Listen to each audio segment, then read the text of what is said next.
On Friday, the Supreme Court delivered a ruling that's going to have ripple effects across the legal landscape, especially when it comes to how federal courts can block executive actions. Now, if you've been tracking the explosion of nationwide injunctions over the past decade, this is a big deal. The decision limits the power of federal judges to issue sweeping, nationwide orders that halt government policies while lawsuits make their way through the courts. The majority opinion, written by Justice Amy Coney Barrett, makes it clear nationwide injunctions weren't really part of the federal toolkit until the 20th century, and they only became common in the last 20 years. According to Barrett, there's no early American or English legal tradition supporting this kind of broad universal remedy. Let's break down what this means in practical terms.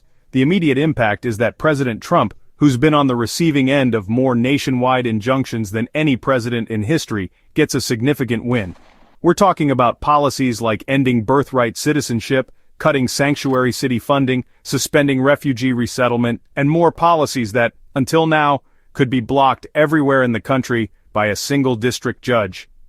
Trump and his allies are calling it a monumental victory for the separation of powers and the rule of law.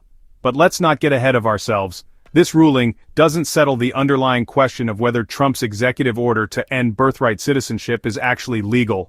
That battle is heading back to the lower courts, where the plaintiffs, here, a group of pregnant women, can still challenge the policy. The difference now, judges can only grant relief to those directly involved in the lawsuit, not to everyone nationwide. In other words, if you want to stop a policy across the board, you're going to need either a really big class action lawsuit or a patchwork of cases in different jurisdictions. There's another layer here. While the conservative majority is trying to rein in what they see as judicial overreach, the dissent, led by Justice Sotomayor and joined by Justices Kagan and Jackson, warns this could put constitutional rights at risk. Sotomayor's point is that sometimes only a universal injunction can protect people nationwide from harm. Today the threat is birthright citizenship, she argues. Tomorrow it might be something else, like a ban on worship for certain faiths or restrictions on firearm ownership.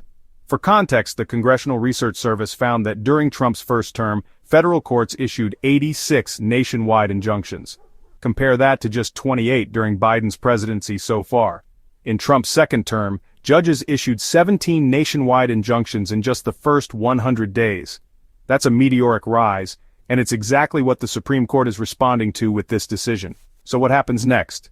The ruling sends all these cases back to the district courts, but with new marching orders, judges can only block policies to the extent necessary to protect the plaintiffs in front of them. That means more targeted relief, more lawsuits, and a heavier lift for those challenging federal policies. In summary, the Supreme Court has handed the executive branch, at least for now, a powerful tool to push through its agenda, while shifting the burden back onto plaintiffs and the lower courts. This isn't the last word on nationwide injunctions, but it's a major shift in the balance of power between the courts and the presidency.